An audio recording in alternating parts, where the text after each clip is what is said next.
Pero cuando las interacciones sociales son grupales, pues se vuelve más complejo, ¿no? Porque ya no solamente es estar atento a lo que dice esa persona y a lo que expresa en relación a sus gestos, ¿no? Sino que es de estar atento a Juan, a Carlos, a Andrea, a José Luis, ¿no? Que de manera inmediata todas están dando toda una demostración de la forma en las que están interactuando, ¿vale? ¿Vamos bien? ¿Sí? Entonces, ay, qué complejo, ¿no? La socialización, ¿sí? Y a veces decimos, uy, qué desgastante, ¿va? Y bueno, ¿qué pasa? Pues cuando hablamos de la socialización, pues también tenemos que entender qué pasa en el autismo, ¿sí? Y uno de los ejes centrales que decimos que se ven impactados en el autismo, pues tienen que ver con la cuestión de la socialización, ¿va? Y entonces había un famoso término, una famosa frase que se utilizaba, ¿no? Las personas autistas están en su mundo. ¿Sí lo han escuchado ese? Entonces las personas autistas parece que están ausentes y que no tienen intención de socializar, ¿no? Y que no tienen un interés por el otro, ¿vale? Y entonces un sinfín de creencias que se tenían anteriormente, ¿vale? Ahora sabemos que eso es cuestionable, ¿no? No es que las personas autistas estén en su mundo, sino que los estilos comunicativos, los estilos de socialización, los estilos sensoriales, que ahorita lo vamos a ir revisando, determinan que la forma en la que se vinculan socialmente es diferente, ¿va? Y eso precisamente es lo que tenemos que entender, ¿no?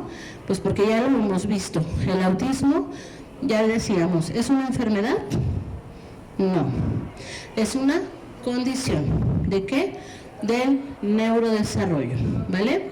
Y esta condición, pues actualmente también se le conoce como una condición neurodivergente, ¿sí? Cuando nosotros decimos la palabra neurodivergente, precisamente lo que ponemos en juego ahí es hablar de procesamientos que salen de esa norma establecida y que tienen una forma diferente de funcionar, ¿vale? Y también vemos que por lo tanto el cerebro autista procesa e interpreta el mundo de una forma diferente. Por lo tanto, no es un déficit, sino una valoración, ¿va? Perdón, una variación neurológica, ¿sí? Vuelvo a repetir esto, no es un déficit, sino una variación neurológica, ¿sí? ¿Vamos bien? Ok, entonces, por lo tanto, como les decía, el autismo, recordemos, es una condición del neurodesarrollo. Hay que seguirnos quedando con esa información para más adelante seguir agrandando lo que vamos aprendiendo, ¿no? Y después sabemos que es un espectro con una amplia variedad de características que se van presentando en cada persona, ¿sí?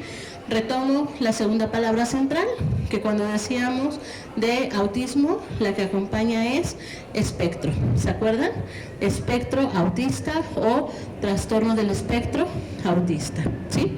Y entonces la palabra espectro, recuerden que hablábamos de esa amplia variabilidad que existe o esa amplia variación que existe de cada uno de los cerebros que procesan la información diferente, ¿no?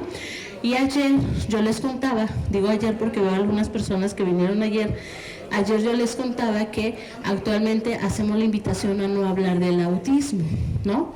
Como una generalidad, sino empezar a hablar de los autismos como una singularidad, entendiendo que cada persona autista es diferente, ¿vale? ¿Vamos bien? ¿Sí?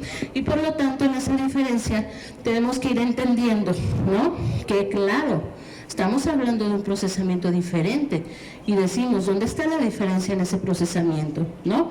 Y pues tiene que ver con esto, que yo ya les compartía, tiene que ver con la cuestión de los retos de la comunicación, la interacción social y los intereses, que ahora la comunidad autista lo llama intereses apasionantes, ¿no? ¿Por qué? Porque regulan los intereses de la persona autista y les llevan a ser una persona que hace un pensamiento de hiperfoco, se centra totalmente en esos intereses y empieza a hacer un conocimiento amplio de esa área o esa temática central que está siendo de su interés, ¿vale? Entonces, para hablar de autismo, pues sí tenemos que hablar de estas peculiaridades en cada una de estas áreas, ¿va?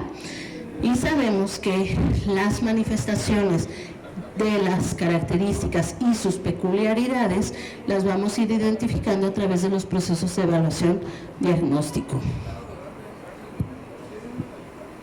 Entonces, bueno, yo acá me paré y les dije, bueno, les vengo a hablar desde una perspectiva neuroafirmativa.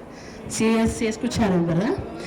Porque, les cuento, hay una comunidad de personas autistas, ahorita les voy a presentar algunas, que han hecho un trabajo impresionante en relación a las reflexiones y teorías que existen actualmente en torno al autismo, ¿vale? Y entonces, dentro de estas actualizaciones, en algún momento se habló de la neurodivergencia, en el que se decía que, pues precisamente todas las personas que tienen una forma de entender el mundo de manera diferente, pues iban a estar en una neurodivergencia, ¿sí? Pero entonces decían las personas que empezaban a plantear estas posturas sociales, ¿no?, para poder entender el autismo desde una cultura de la inclusión social, empezaban a decir, oigan, pero creo que tenemos que ir más allá. Ya no solamente podemos hablar de neurodivergencias, ahora tenemos que hablar de un lenguaje neuroafirmativo. Es decir, tenemos que empezar a decir que esas características peculiares que tiene la persona autista son fundamentales para entender su identidad como persona, ¿sí? Y se empieza a hacer un trabajo súper interesante desde la comunidad autista en el que se empieza a hablar de un lenguaje positivo, un lenguaje respetuoso, ¿no?, a las características que definen a la persona autista. Por ejemplo, si una persona autista tiene una necesidad de movimiento por una sobreestimulación sensorial y entonces está sentado y empieza a hacer este movimiento de manos repetitivo, que eso se le llama las estereotipias, ¿no? Aquí lo que nosotros decimos es que esto es un movimiento regulatorio que lo que le está permitiendo es procesar todos los estímulos del exterior que le están resultando invasivos, ¿sí? Y por lo tanto reconocemos la estereotipia como un derecho de la persona autista. ¿Para qué? Para poderse regular. ¿Por qué digo esto? Porque anteriormente este tipo de conductas pues se retomaban para poderlas empezar a delimitar y se le decía a la persona autista, tienes que dejar de moverte, ¿no? Y se buscaba que se extinguieran este tipo de conductas con diferentes metodologías de intervención terapéutica, ¿sí? Y entonces las personas adultas autistas empiezan a decir, ese tipo de intervenciones no están respetando nuestros derechos a la identidad autista que tenemos como personas, ¿no? Y por lo tanto surge esta propuesta, ¿no? Hablar desde una neuroafirmación en el que decimos, soy autista, yo tengo estereotipias, y tengo hiperfocos, ¿no? Y tengo peculiaridades en la comunicación gestáltica, ¿no? Y tengo, ¿no?, este procesamiento sensorial diferente. ¿Sí me explico? Y entonces el lenguaje ¡pum!, se revoluciona totalmente, ¿sí? Por lo tanto, en la perspectiva neuroafirmativa lo que nos dice es que es un enfoque que respeta y valida las neurodivergencias, ¿sí? Y entonces la comunidad autista está pidiendo que se trabaje en la aceptación, porque aceptar es entender lo que tú eres y respetarlo, ¿sí? Y también invita a empezar a dejar de patologizar lo que está pasando con la persona autista, ¿sí? Es decir, autismo no es condena, autismo no es enfermedad, autismo no es una maldición, ¿vale? ¿Sí? Autismo es una condición, ¿va? Y ojo, no se está romantizando el autismo con estas posturas, porque sabemos que hay personas autistas que tienen mayores necesidades de apoyo, ¿sí? Lo que se está diciendo es que precisamente se tienen que empezar a reconocer esas necesidades de apoyo y brindarle los apoyos y ajustes que sean razonables a las características de esa persona, siempre respetando su identidad como persona autista, ¿sí? Y entonces también esto nos lleva a que este enfoque está centrado en derechos y en una perspectiva de bienestar y aceptación. ¿Va? ¿Vamos bien? ¿Sí? Precioso, qué atento. Muy bien. Entonces, esto es bien interesante porque toda esta modificación que ha habido, para mí ha sido como, bueno, yo ya les compartía, tengo 2 hijos autistas, ¿no? Y cuando yo empiezo a leer esto, algo que me pasa mucho es esta parte, ¿no? Que de pronto en la práctica profesional del acompañamiento a familias y a personas, tanto desde la infancia como la adolescencia y la adultez o la juventud, se me acercan tanto las personas autistas como las familias y me dicen, oye, ¿y si tengo que decir que soy autista? ¿No? O a veces las mismas familias me dicen, oye Carla, ¿y si le tengo que decir a mi hijo que es autista? ¿Sí? Y yo he visto chicos que han llegado a mi consulta a buscar su diagnóstico teniendo 24 o 25 años, que tuvieron un diagnóstico de autismo a los 6 años, ¿sí? Pero que las familias decidieron guardar el diagnóstico. Y en esos momentos se entiende por qué, porque tal vez en ese tiempo no había tanta información sobre autismo como la tenemos ahora, ¿no? Y entonces decíamos autismo y había un estigma social impresionante, ¿no? Y entonces ahí sí decir que eras autista era casi una condena, ¿va? Pero entonces, ¿qué pasa? Pues que esta persona crece sin reconocer su identidad y creyendo que las cosas que hace es porque hay algo que está roto en él y está fallando, ¿vale? Y entonces estos lenguajes precisamente lo que nos permiten es ir entendiendo eso, ¿no? Y yo les he compartido, por ejemplo, en mi casa, mi hijo, ¿sí? Él llega, ahora que ingresó al bachillerato, me encanta, porque me mandan a llamar de la escuela y yo dije, ay, ¿ahora qué hizo este chamaco? ¿No? Dije, ya empezamos, ¿no? Y no, fue muy curioso y muy bonito y significativo que me dicen, ¿no? Oiga, es que queremos que esté enterada que Ibrahim quiere, Ibrahim es mi hijo, quiere hablarles a todos sus compañeros sobre su identidad autista, ¿no? Y entonces queremos que usted nos ayude con él a preparar alguna temática para que entonces pueda compartirle a todos sus compañeros cómo es que él es autista, ¿no? Cuando yo escuché esto, fue muy, muy significativo para mí, ¿no? Y se lo compartí a una familia y me decían, Carla, pero es que cómo llegaron a eso, pues, ¿no? O sea, cómo para ustedes autismo es tan...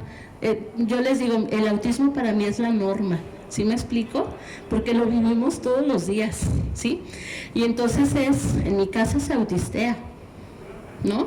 En mi casa se permite tener esa libertad de expresión de las necesidades que surgen de su propia identidad y procesamiento de la información del entorno, ¿vale? Entonces, bueno, a mi hijo se le ocurre hacer esto porque el primer día que llega a la escuela se sienta, ¿no? Voltea a ver a todos y le dice al maestro, ¿cuándo nos vamos a presentar? ¿No?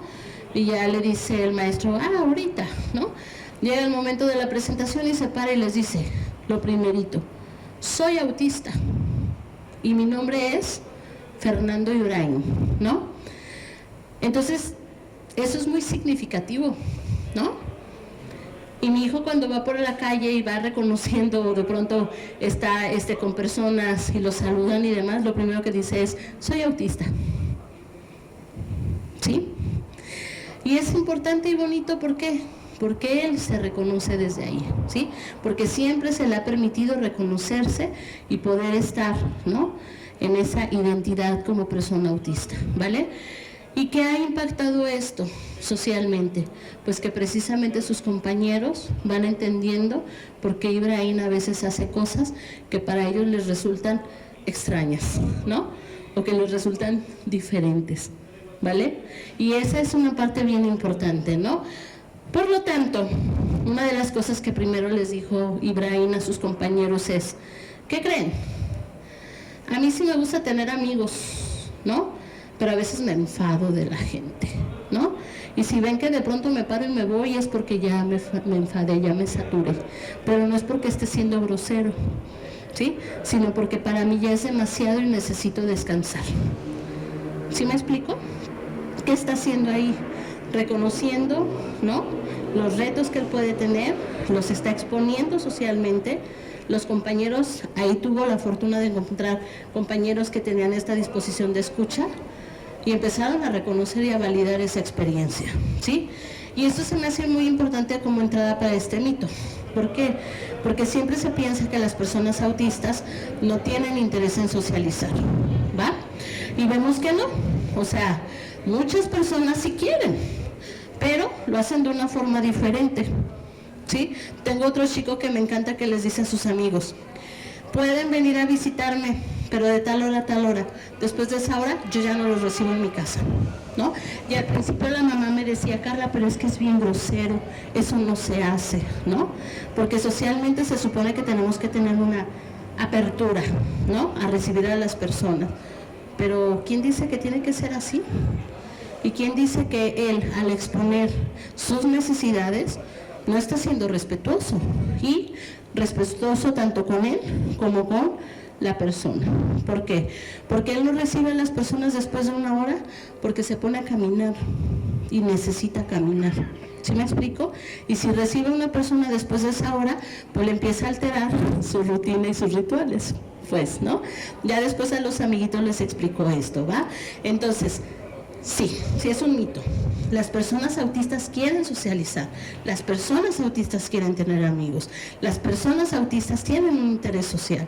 El asunto es que tienen formas diferentes de interactuar socialmente, ¿va? ¿Vamos bien? ¿Sí? Y entonces se les facilita a veces más las interacciones uno a uno y van a establecer menos contacto visual.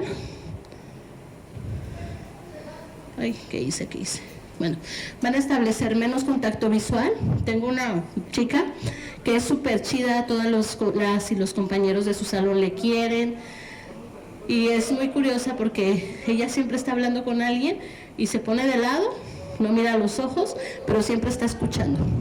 ¿Sí me explico? Y los compañeros y las compañeras al inicio como que se conflictuaban por eso, ¿no? Le decían, es que tú no me escuchas, tú no me estás poniendo atención, eso es grosero, ¿no? Cuando ella ya empieza a reconocerse como mujer autista y empieza a aprender de las características de su autismo, tiene la posibilidad de decirle a sus compañeras y compañeros que la forma y el estilo de comunicación que ella tiene es ese, ¿no? Que para ella mirar a los ojos le resulta invasivo y que por eso es que se pone de lado, pero eso no quiere decir que no te esté prestando atención, ¿sí? Y entonces vemos pues que también es otra forma que van manifestando. Y la otra pues tiene que ver con los temas de interés, ¿no? A veces es bien curioso, porque cuando ya no tienen un encuentro en el que compartan un interés, pues difícilmente pueden hacer un vínculo, ¿no? Pero cuando tienen un intercambio de intereses con otra persona, pues eso a veces puede favorecer que puedan ahora sí que fortalecer los vínculos sociales, ¿va? El otro mito, las personas autistas tienen falta de empatía. ¿Lo habían escuchado? ¿Sí? ¿Sí saben qué es la empatía? ¿Sí saben? ¿Qué se les viene a la mente? ¿Qué es la empatía, bebé precioso? ¿Qué es la empatía? ¿Qué se les ocurre? Ponerse en el lugar del otro, gracias, ¿no? Exacto, ¿no? La empatía es, yo me pongo en tu lugar, yo me pongo en tus zapatos y puedo entender lo que estás sintiendo. Entonces la empatía está muy vinculado con las emociones, ¿sí? Las emociones como una parte que nos permiten regular la interacción que estamos teniendo con una persona, ¿va? Y entonces se decía que las personas autistas son poco empáticos, ¿vale? Y voy a utilizar un personaje muy caracterizado. Ok, no pasa nada. Él va en su, por ejemplo, eso, ¿no? Él va en su entorno. ¿Sí me explico? Y a lo mejor nosotros decimos, bueno, pues es que ¿por qué levanta la voz, no? ¿Sí me explico? ¿Por qué? Porque, ¿se acuerdan cuando les hablaba de las normas sociales? ¿Sí? Ajá, ¿vale? Entonces, bueno, pues ahí es donde vamos viendo como esas partes, ¿no? Ah, la empatía. Entonces, Sheldon Cooper, ¿sí lo conocen ese personaje? De Big Bang Theory, ¿sí?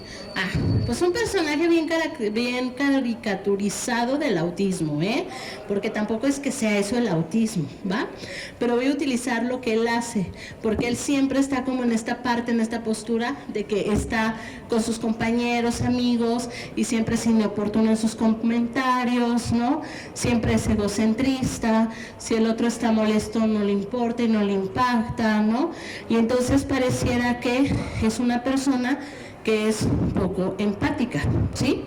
Pero lo que empezamos a entender ahí es que, pues, simplemente tienen una forma de entender diferente las situaciones, ¿no?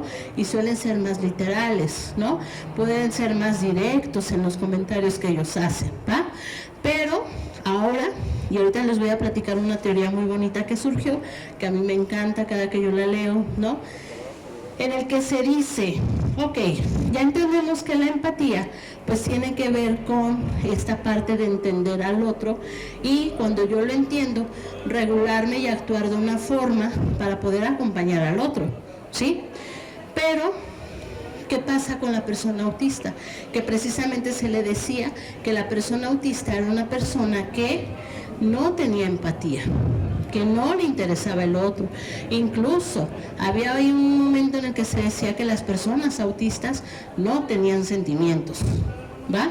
Y no es cierto, ¿no? Las personas autistas también tienen sentimientos y también se preocupan por el otro y también se ponen en el lugar del otro. Hay quienes son hasta hiperempáticos o hiperempáticas, ¿no? Y también lo que empieza a decirse es, ¿y por qué pensar que la persona autista no tiene empatía? Porque tal vez su forma de expresar las emociones es diferente. Vamos a decir que está pasando algo malo con él, ¿no? Y viene un planteamiento muy importante en el que se hace una teoría que se llama el proceso de la doble empatía o el problema de la doble empatía, ¿sí? Y entonces este planteamiento teórico nos dice, tenemos que entender que las personas autistas tienen un estilo de interacción, de comunicación y de expresión diferente, ¿va? Y que también tienen una forma de expresar sus emociones diferente, pero eso no quiere decir que no sientan, ¿va? Y ahí pasa que la persona autista está en una interacción constante con un otro. ¿Quién es el otro? Pues la persona no autista, ¿sí? Y en la comunidad autista, a los que no son autistas se les denomina como alistas, ¿no? O sea, una persona que no está en el espectro, ¿va? Y entonces esta teoría dice, pues lo que pasa realmente es que estamos hablando de que hay dificultades de comunicación que son bidireccionales. Qué fuerte, ¿no? O sea, yo cada que lo digo es para mí como de, sí, cierto. ¿Qué quiere decir? Que tanto yo tengo un estilo de comunicación siendo una persona autista, como tú tienes un estilo de comunicación siendo una persona no autista. ¿Y qué pasa? Que cuando nuestros estilos de comunicación se encuentran, enfrentan dificultades. Pero la dificultad no está centrada solamente en la persona autista, como anteriormente se quería hacer creer, sino también está centrada en la persona que no tiene autismo. ¿Por qué? Porque la persona que no tiene autismo tampoco hace nada para entender los estilos de comunicación que tiene la persona autista. Por ejemplo, un autista no hablante, que no porque no hable, no quiere decir que no comprenda. Y no quiere decir que si tiene un recurso de comunicación alternativo, como los pictogramas o un dispositivo electrónico para comunicarse, no quiere decir que no pueda comunicar. Pero ¿qué pasa a veces en muchas escuelas? Que de pronto el niño va aprendiendo a utilizar comunicadores y en la escuela dicen, no, es que aquí no podemos estar utilizando eso, porque mire cuántos niños tengo, ¿no? Y yo no puedo hacer una diferenciación. ¿Sí me explico? Y entonces, ¿es problema solamente de la persona autista? No, ¿verdad? Sino que también es una implicación que tiene que tener el otro para ver cómo podemos buscar formas que sean respetuosas a las necesidades y peculiaridades de la persona que está en el espectro, ¿no? Y bueno, ahí viene este sentido en el que se dice, por lo tanto ahora sabemos que la desconexión viene de los dos lados, ¿sí? Y esto para mí fue bien fuerte porque dije, sí, claro, ¿no? Dejemos de creer que solamente las personas autistas tienen que desautistearse, pues, ¿no? Es decir, tienen que dejar de ser autistas para poder ser parte de un contexto social, ¿sí? ¿Por qué no pensar que tenemos que aceptar su identidad como personas autistas y permitirles ser parte de de esta socialización que estamos teniendo, ¿no? Desde sus formas, desde sus necesidades y desde sus retos. ¿Vamos bien? ¿Sí? ¿Cómo ven este mito? Está fuerte, ¿no? Ok, el otro. Las personas autistas no entienden normas sociales. No, pues a veces son los que más las entienden, ¿no? Pero ¿qué creen? Hay algunas normas que pueden no ser intuitivas, ¿sí? Y entonces a veces los normotípicos tienen una serie de reglamentos tremendos, pero los primeros que las rompen, ¿quiénes son? Las personas, ¿no? Que no son autistas, ¿vale? Y entonces esa ruptura hace que de pronto se confundan y no entiendan bien qué está pasando, porque ellos son más apegados a la literalidad y a lo que se les dice, ¿no? Si tú les dices blanco, para ellos va a ser blanco, ¿sí? Y entonces cuando alguien le dice, no, bueno, pero es que es blanco como tipo cremita, ¿no? Y hoy decidí eso, entonces para una persona autista es como de, o sea, ¿cuándo? ¿Cuándo pasó eso? ¿Cuándo cambió? Y genera unos conflictos sociales tremendos, ¿no? Y un sufrimiento social tremendo, porque después se atreven a decir, oye, pero dijimos que era blanco, ¿cuándo decidiste que iba a ser blanco tipo cremita? ¿Sí me explico? Y entonces la persona no autista le dice, bueno, pues es que tendrías que intuirlo, ¿no? O sea, como que ya se veía venir, ¿no? Y entonces es como de, ay, o sea, ¿cómo interpreto eso, no? Yo he tenido algunas consultantes que me dicen así, ¿no? ¿Cómo carajos interpreto eso, no? Deberían de darme un manual, ¿no?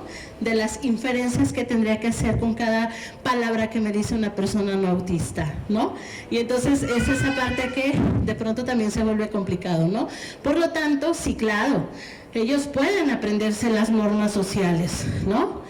Pero también a veces pasa que algunas personas autistas las cuestionan, ¿eh? Y dicen, híjole, yo no veo eso necesario y no tiene sentido, porque a veces su sentido de lógica es muy significativo, ¿no? Y muchas veces suelen ser muy reflexivas sobre esta situación, ¿va? Otro mito es que existe, hasta ahí. Esos son los 3 mitos que quería tocar. ¿Cómo los ven? ¿Pues van haciendo sentido? ¿Sí? Y entonces decimos, bueno, pues ahora sabemos que no, que a las personas autistas les encanta socializar, que a las personas autistas les encanta tener amigos, ¿no? Tal vez no tantos, pero llegan a tener un amigo significativo, ¿no? Etcétera, ¿va? Pero entonces, ¿cómo es la forma autista de socializar? ¿No? Entonces muchas personas autistas, lo que yo he encontrado es que tienen preferencia por interacciones significativas, tienen un estilo de comunicación directa, suelen ser muy honestas y casi siempre buscan interactuar con personas con las que comparten intereses, ¿va? ¿Sí? ¿Vamos bien? Y entonces, vemos que también a veces tienen que identificarse que tienen rituales, hablando un poco de las infancias, y juegos sociales únicos, en el que claro, hay ecolalia, hay juegos repetitivos, hay un humor literal, hay expresiones válidas de conexión y comunicación, ¿no?, que se van dando precisamente en las personas autistas, ¿no? Y ahí vamos viendo esta línea que también tiene que irse enseñando a las personas que no son autistas a que vayan teniendo una comprensión cuando están pequeñitos, porque me ha tocado ir a mí a guarderías donde el chico autista está jugando y de pronto una forma de juego le pareció tan maravillosa que luego quiere repetir. Y los chicos en el juego dicen, bueno, vamos a repetir una vez, está bien, no pasa nada. Pero luego el chico se vuelve a emocionar tanto que luego vuelve a decir otra vez, ¿no? ¿Por qué? Porque suelen ser repetitivos, ¿va? Y entonces después los chicos así como de, ay, otra vez, ¿no? Y el niño, sí, por favor, sí. Y entonces, bueno, otra vez, ¿no? Terminan y otra vez el chico, otra vez, ¿sí me explico? Y entonces a veces los niños es como de, ya, por favor, ¿no? Y en las infancias sí es importante que esté un adulto que ayude a mediar esas interacciones sociales, ¿no? Que les ayude a buscar formas y decir, ok, a ver, Carlitos, el niño que tiene autismo, quiere hacer esto, pero vamos viendo que tal vez lo podemos hacer 2 veces más, ¿no? Y ustedes chicos pueden acceder a 2 veces más, ¿no? Y después proponer una nueva forma de jugar que puede resultarte divertida a ti, Carlitos. ¿Sí me explico? ¿Qué hacemos? Mediamos las interacciones, ¿sí? Porque luego si los dejamos solitos, ¿qué pasa? ¿Qué hubiera pasado si los dejamos solitos? Ya después los niños hubieran dicho, ay no, qué flojera jugar con Carlitos, ¿no? Ese Carlitos siempre quiere estar repitiendo, ¿sí? Ya después lo que puede hacer la maestra es decir, bueno, es que para Carlitos la repetición es muy divertida, ¿sí? O para Carlitos que siempre jueguen de la misma manera es muy divertido, ¿vale? Sí, como para ti es divertido jugar de esta manera, ¿va? Ok. Y también vemos que es importante entender que a veces en las socializaciones un gran porcentaje de las personas autistas llegan a tener una sobrecarga sensorial, ¿sí? ¿Por qué? Porque es la interacción con la persona o con el grupo, ¿no? Más súmale todos los estímulos que existen, tanto visuales, auditivos, táctiles, vestibulares, propioceptivos, etcétera, ¿no? Y entonces, ¿qué pasa? Que pues a veces la persona autista pues tiene que poner todos sus recursos en juego para poder hacer una interacción social, ¿sí? ¿Y qué pasa?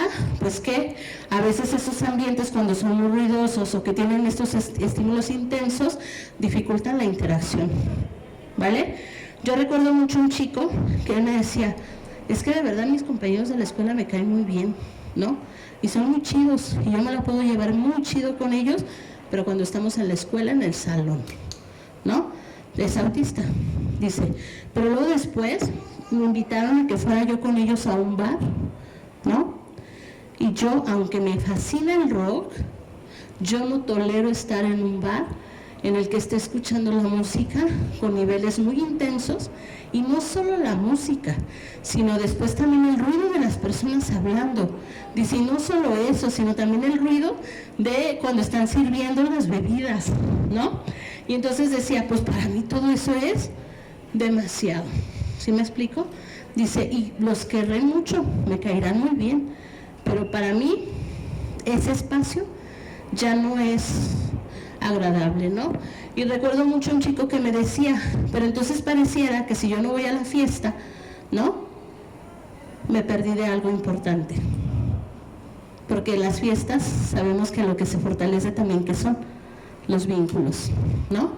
Y entonces imagínense la frustración de decir, pues ya no haber podido ir a una fiesta porque tengo retos en la integración, ya estoy perdiendo la oportunidad de poder vincularme de una manera más íntima con mis compañeros y compañeras. ¿Vamos bien? ¿Sí? Y entonces, claro, esto puede llevar al aislamiento o a la evitación social. Y ojo, no porque no les interese socializar, sino porque les resulta abrumante la socialización. ¿Va? Entonces, Bueno, eso ya lo expliqué. Y entonces, yo siempre utilizo como la analogía de las dos culturas, ¿no? Que es esta parte de decir, y a veces se los explico a los papás cuando les hablo de la socialización y de la comunicación, ¿no? Porque la primera pregunta cuando yo entrego un diagnóstico es, Carla, ¿mi hijo va a hablar? ¿Mi hijo se va a comunicar? Y entonces yo les digo, pues la apuesta es que siempre prioricemos por derecho la comunicación, ¿vale? El habla puede darse con el acompañamiento terapéutico adecuado, pero también bien puede no darse, ¿sí? Pero eso no es privativo de que le brindemos un recurso comunicativo, ¿va? Y entonces, aquí, en esta analogía de las dos culturas, les digo, es como que si yo les dijera, ¿no? Los voy a mandar a Japón, ¿va? Y entonces, ya estando ya en Japón, les digo, los pongo en un punto específico y les digo, ¿saben qué? Quiero que me traigan tal cosa, ¿sí? De tal tienda en tanto tiempo, ¿va? Y son personas que no hablan el idioma, ¿estamos de acuerdo? Que no conocen la cultura, que no conocen el lugar. ¿Cómo será eso para ellos si yo los mando a esa experiencia? Frustrante, ¿no? Pero luego aparte me dice uno bien listo, ¿no? Dice, saco mi celular, ya los celulares todo te traducen, ¿no? Le dije, pues se lo voy a quitar, ¿no? Le dije, pues tampoco sin celular, ¿no? Y es real, porque a veces eso pasa socialmente. Les quitamos todos esos recursos, ¿no? Y entonces le digo, y se va sin celular, ¿no? Y así con lo que usted tenga, va a tratar de llegar allá, ¿no? ¿A qué se va a enfrentar? Y ella me decía, no, pues a una cultura que no me va a entender, ¿no? A una cultura que yo le puedo hacer miles de gestos o expresiones y puede ser que me entiendan algo, pero no tanto. Y puede ser que en la comunicación haya errores, ¿no? Y puede ser que cuando yo me acerque, me vean de una manera como diciendo, ¿qué andas con este? ¿Sí me explico? Y por lo tanto, ahí es donde vemos que no es una falta de capacidad, sino de códigos compartidos, ¿va? Y entonces si yo busco formas que puedan facilitar y garantizar el acceso a la comunicación y por consecuencia a la socialización, podemos hacer un impacto muy positivo, ¿sí? Y bueno, otra cosa que así es rapidito, como que lo voy a comentar, que en las conferencias que se ha dado sobre autismo en adultos, es hablar sobre el famoso camuflaje social. ¿Lo han escuchado? ¿No? ¿Sí? Bueno, el camuflaje social es como que si de pronto te pusieras una máscara, ¿no? Ocultas todas tus características autistas, las agarras y las guardas, ¿no? Y las restringes y las pones ahí para que tú puedas funcionar socialmente, ¿vale? Pero eso tiene un costo emocional bien importante, ¿va? Porque acuérdense, autismo también es identidad, ¿sí? Y si yo entonces agarro todo eso y lo guardo, ¿qué pasa? Pues es como dejar de ser yo, ¿sí? Y entonces van, y a través de la observación van aprendiendo formas de interacción, ¿no? Y entonces imitan, ¿sí? Y en estas imitaciones, pues van empezando a tener formas de interacción, ¿vale? Pero los impactos emocionales pueden ser muy negativos. ¿Por qué? Porque después tienen un esfuerzo muy significativo por parecer neurotípicos y termina siendo agotador y genera estados de ansiedad, depresión y pérdida de identidad. Yo recuerdo cuando le entregué el diagnóstico a una mujer de 60 años que me dijo, ¿y ahora cómo le voy a hacer para saber quién soy? ¿No? Porque me he dado cuenta que he ido estableciendo diferentes roles para poder salir adelante de diferentes situaciones sociales, ¿no? Y esa pregunta, ¿no? Y en realidad, ¿quién soy? ¿Cómo voy acomodando todo esto que hemos ido descubriendo a través del diagnóstico del autismo? ¿Vale? Y bueno, eso genera precisamente el aislamiento social y tiene un impacto en la autoestima muy importante, ¿no? Porque, y es muy fuerte y es muy triste, ¿no? Muchas personas autistas en la infancia, y más cuando no tuvieron un diagnóstico temprano y oportuno y tienen un diagnóstico tardío, comparten que al crecer, comparten que en la infancia vivieron situaciones de mucha discriminación y violencia, ¿no? Y entonces, claro, eso tiene un impacto emocional importante que claro que genera un trauma, ¿sí? Y entonces, ¿qué pasa? Que hay personas autistas que crecen y hacen una evitación social absoluta. Y entonces los tenemos encerrados en sus cuartos, ¿no? Encerrados solamente estableciendo sus temas de interés o de interacciones sociales a través de redes, ¿no? Y a veces ni eso, ¿sí? ¿Por qué? Porque van teniendo un rechazo social muy fuerte porque las dificultades que tuvieron pues estuvieron centradas en la exclusión social que también vivieron, ¿va? Y entonces por eso muchas personas autistas deciden no interactuar socialmente, ¿va? ¿Vamos bien? ¿Sí? Y entonces, bueno, la idea es apostar, ¿no? A que entonces tenemos que empezar a trabajar también desde las infancias, pero también hacia la adolescencia, la juventud y la adultez, para que se vayan reconociendo las identidades autistas adultas y se pueda favorecer la conexión significativa, entendiendo que importa más la calidad que la cantidad de las interacciones, ¿no? Es decir, si Carlos, que es autista, no va a estar en todas las fiestas, pues no tiene nada de malo, ¿sí?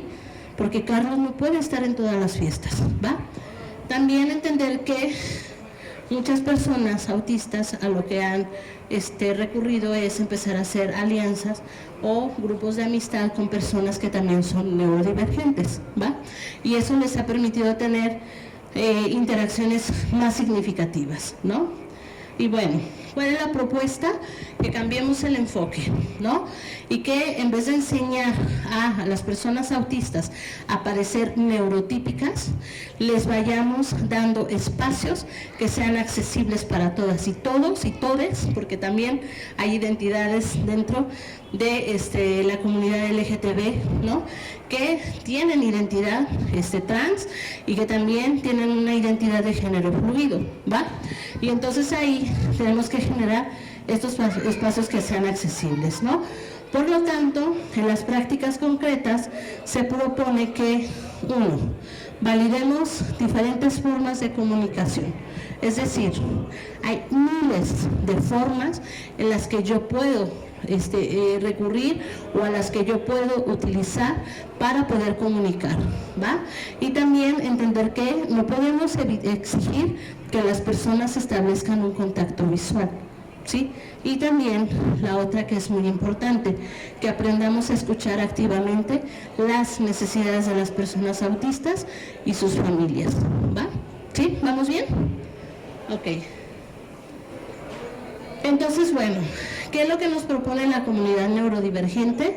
Que creemos espacios compartidos que permitan que las personas autistas se puedan sentir comprendidas, que exista un apoyo mutuo y que se les permita tener una representación y permanencia social, ¿no?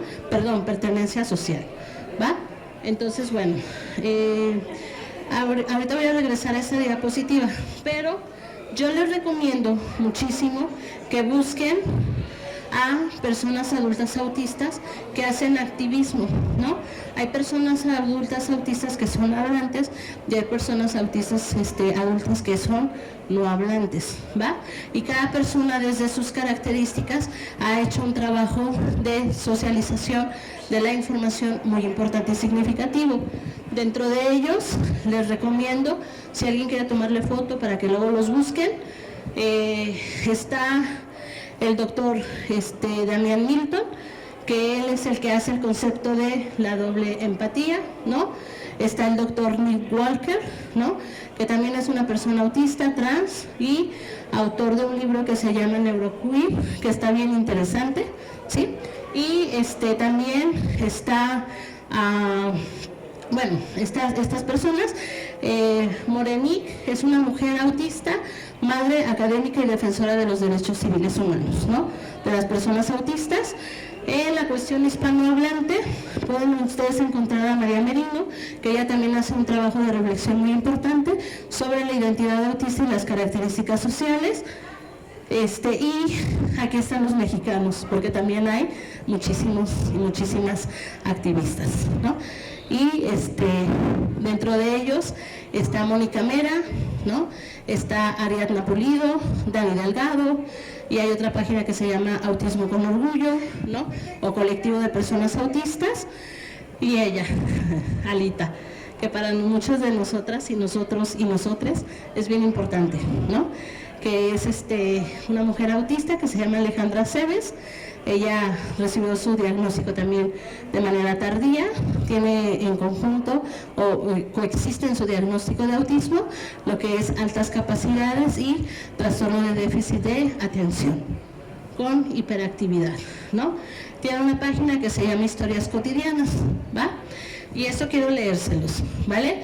Ella dice que para poder tener una comprensión más profunda de la socialización y otros temas relacionados con el autismo, pues podemos empezar a entender que existen las personas autistas el deseo de conectar con otros, que tenemos que entender que existen diferencias en la comunicación y la interpretación de las señales sociales que pueden generar a veces desafíos y malentendidos, y nos invita a enfatizar la importancia de respetar y comprender estas diferencias, promoviendo una visión neuroafirmativa del autismo, ¿va? ¿Vamos bien? ¿Sí? Entonces, bueno, esta es una diapositiva que yo les ponía, en donde hacen una reflexión también sobre lo que es la socialización y las propuestas que se hacen actualmente, ¿no? En el que tenemos que entender, pues lo que les decía, ¿no? Que todas las personas autistas, pues tienen estilos diferentes de poder comunicarse, ¿no? Y entonces, bueno, voy a quedarme con esta reflexión que dice, ¿no? Que es de Lydia Brown, que ella dice: ser autista no me hace menos humana, lo que me deshumaniza es una sociedad que se niega a verme como igual, ¿vale? ¿Sí? Entonces, bueno, hasta aquí vamos bien, ¿sí? ¿Y cuáles son las conclusiones? Déjenme regreso, porque ya se nos está yendo el tiempo.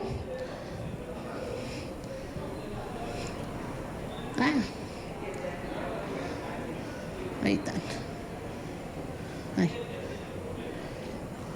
Ahí. Pues entender que la socialización no tiene un estilo único, ¿no? Y también entender que es importante valorar la diferencia y enriquecer nuestras relaciones a través de esas diferencias, ¿vale? Entonces, bueno, por mi parte sería todo. Muchas gracias.